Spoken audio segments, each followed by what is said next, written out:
PTV Hindustan पर आई रुक करते हैं इस वक्त की कुछ खास अपडेट्स की ओर। उमर अब्दुल्ला ने पीएम सहित इन नेताओं से की मुलाकात। क्या जम्मू कश्मीर को मिलेगा राज्य का दर्जा?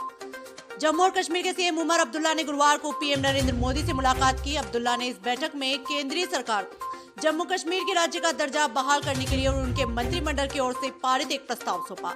अब्दुल्ला ने बुधवार को गृह मंत्री अमित शाह और रक्षा मंत्री राजनाथ सिंह से भी मुलाकात की है। जम्मू कश्मीर का राज्य का दर्जा देने के प्रस्ताव को एलजी मनोज सिन्हा ने मंजूरी दी। मुस्लिमों का काम न करने पर मंत्री पद त्यागेगी बिहार की मंत्री। बिहार की खाद्य उपभोक्ता मंत्री लेशी सिंह ने कहा कि वह अल्पसंख्यक समाज का काम नहीं करने पर पद को लात से ठोकर मार देंगी। पूर्णिया के दमदाहा के डकेता गांव में ग्राम गौरव समारोह को संबोधित करते हुए लेशी सिंह ने कहा कि अल्पसंख्यक हमारे परिवार के समान है। उन्होंने अल्पसंख्यक समाज के लोगों को भरोसा रख ग्राम गौरव के सामाजिक अभियान में आगे आकर सहभागिता निभाकर सहयोग देने की अपील की। इजरायल युद्ध सब कुछ बर्बाद हो जाएगा, जयशंकर की चेतावनी, बताया समाधान। विदेश मंत्री एस जयशंकर ने ब्रिक्स प्लस समिट में दुनिया को आने वाले संघर्षों की चेतावनी देते हुए कहा कि यूक्रेन और पश्चिम एशिया में तनाव चिंताजनक है। उन्होंने कहा कि इस संघर्षों का समाधान केवल बातचीत और कूटनीति से ही निकाला जा सकता है। जयशंकर ने इजरायल हमास युद्ध को लेकर कहा कि मिडिल ईस्ट में संकट का एक ही हल है, दो राष्ट्र वाला सिद्धांत लागू किया जाना चाहिए। उम्र निर्धारित करने का दस्तावेज नहीं है आधार, सुप्रीम कोर्ट ने रद्द किया पंजाब और हरियाणा एचसी का फैसला। सुप्रीम कोर्ट ने गुरुवार को कहा कि आधार उम्र निर्धारित करने का दस्तावेज नहीं है। बता दें कि शीर्ष अदालत ने पंजाब और हरियाणा हाईकोर्ट में उस आदेश को रद्द कर दिया जिसमें सड़क दुर्घटना पीड़ित की उम्र आधार कार्ड से तय की गई थी। इसे लेकर जस्टिस संजय करोल और जस्टिस उज्जवल भुइया की पीठ ने कहा कि मृतक की उम्र स्कूल छोड़ने के प्रमाण पत्र में उल्लिखित जन्मतिथि से निर्धारित की जानी चाहिए।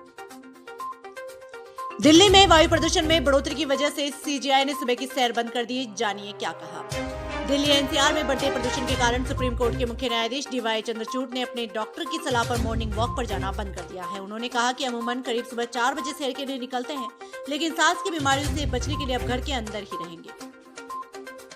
हरियाणा विधानसभा में क्यों आग बबूला हुए भूपेंद्र सिंह हुड्डा। हरियाणा विधानसभा में कांग्रेस विधायक भूपेंद्र सिंह हुड्डा ने कार्यवाहक अध्यक्ष के पद पर आपत्ति जताई है। उन्होंने कहा कि उन्हें पहली बार कार्यवाहक अध्यक्ष के बारे में सुनने को मिला, हमेशा प्रोटेम स्पीकर होता है। बता दें, सीएम नायब सिंह सैनी ने 2005 और 2009 के उदाहरण देते हुए हुड्डा को बताया कि कांग्रेस सरकार के कार्यकाल में डॉक्टर रघुवीर काडियान और कैप्टन अजय सिंह कार्यवाहक अध्यक्ष थे।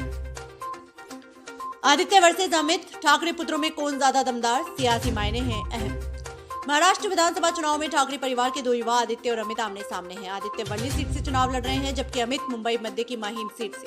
दोनों चचेरे भाई हैं और राजनीति में अपनी विरासत को आगे बढ़ा रहे हैं। 2019 में आदित्य ने वर्ली सीट से रिकॉर्ड वोटों से जीत हासिल की थी। माहिम सीट पर मनसे ने 2009 में जीत हासिल की, लेकिन इसे शिवसेना का गढ़ माना जाता है। चुनावी चाल, देवेंद्र फडणवीस के कहने पर छोड़ी बीजेपी, एनसीपी कोटे से हासिल किया टिकट। महाराष्ट्र में विधानसभा चुनाव से पहले दल बदलने का खेल जारी है। बीजेपी नेता निशिकांत भोसले पाटिल ने विधानसभा चुनाव लड़ने के लिए एनसीपी का दामन थाम लिया है। निशिकांत ने कहा कि उन्हें पार्टी के नेता देवेंद्र फडणवीस ने ऐसा करने के लिए कहा था ताकि वो एनसीपी कोटे से इस्लामपुर सीट से चुनाव लड़ सके। एनसीपी ने बीजेपी के पूर्व सांसद प्रताप चिखलीकर और संजय काका पाटिल को भी टिकट दिया है। एलन मस्क बना मुकेश अंबानी की इस बात की है जंग। दुनिया के दो सबसे अमीर इंसान एलन मस्क और मुकेश अंबानी के बीच भारत के सैटेलाइट ब्रॉडबैंड मार्केट को लेकर मुकाबला बढ़ता जा रहा है। पिछले हफ्ते भारत सरकार ने सैटेलाइट स्पेक्ट्रम का आवंटन नीलामी की जगह प्रशासनिक तरीके से करने का फैसला किया। इसके बाद से ही मस्क और अंबानी लगातार चर्चा में है। मस्क नीलामी मॉडल की आलोचना करते हैं, जबकि अंबानी इसका समर्थन करते हैं। एलएसी पर हिंदी चीनी भाईचारा, अमेरिका से दूरी या ड्रैगन से दोस्ती। भारत और चीन के बीच पूर्वी लद्दाख में एलएसी से विवाद सुलझ गया है। 2020 में गलवान झड़प के बाद दोनों देशों के रिश्ते तल्ख हो गए थे। इसमें 20 भारतीय सैनिक शहीद हुए थे। भारत की अमेरिका से बढ़ती नजदीकियां चीन को नाराज कर रही हैं, लेकिन दोनों देशों के व्यापारिक संबंध मजबूत बने हुए हैं। विशेषज्ञों का मानना है कि पश्चिमी देशों के साथ बढ़ते तनाव के कारण दोनों देशों के बीच रिश्ते सुधर रहे हैं।